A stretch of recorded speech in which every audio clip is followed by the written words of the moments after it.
commencé ce projet tous les deux et un peu sur une invitation du laboratoire de l'espace, CNES.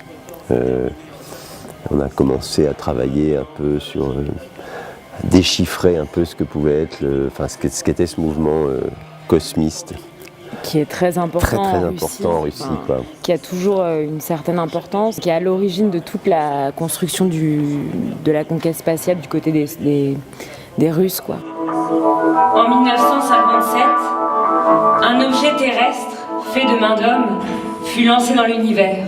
Tout ça se fait sous l'impulsion d'un philosophe, Nikolai Fiodorov, qui écrit Philosophie de la tâche commune ou œuvre commune, et c'est quelqu'un qui pense à la fois la résurrection des morts en vue d'une grande réconciliation où le salut viendra plutôt de la campagne, etc., et donc des communautés villageoises. Donc on convoque, nous, dès le début du spectacle, ce monde paysan qu'on appelle Mir. On interroge ce passage-là, quoi, entre le monde paysan, justement, et le passage à l'industrie mécanisée, et puis évidemment à la conquête spatiale. Et puis on fait rentrer là-dedans peu à peu, évidemment, la menace d'une destruction planétaire, quoi. Ouais. Beaucoup de textes, et on a quelques passages, par exemple, de cette œuvre commune, de cette philosophie de la tâche commune, et qu'on a mise en chanson. Au départ, c'est quand même parti un peu de ça. On avait des séquences plutôt musicales et des moments où on assemblait des morceaux de fusée et on soudait. Vraiment, le projet originel, c'était, on soudait. On passait déjà du monde paysan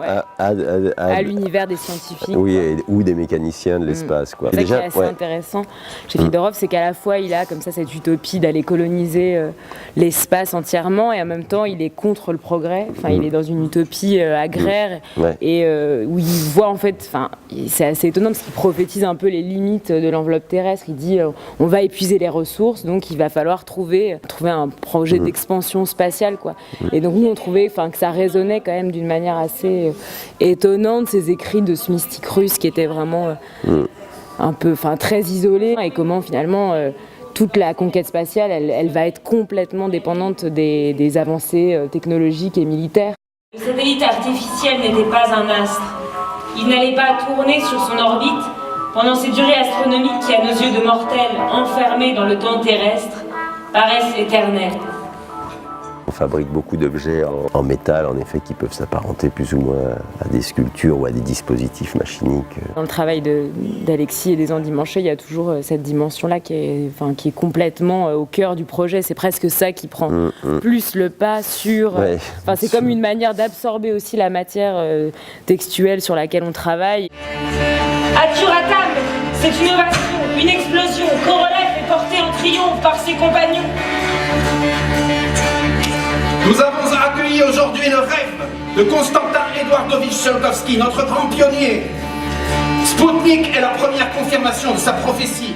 Il y a un peu d'éléments de musique diffusée, mais assez peu, et la plupart, l'essentiel de la musique est joué directement par Alexis aussi, qui nous a rejoints, parce qu'après il y a eu cette première moment Volia Panique tous les deux, puis ensuite Christophe nous a rejoints et on a fait plusieurs concerts Volia Panique à 3, et ensuite on a proposé à Alexis, qui habituellement faisait le son avec nous. C'est un musicien assez talentueux, et donc il joue à la fois des claviers, du violon, des percussions.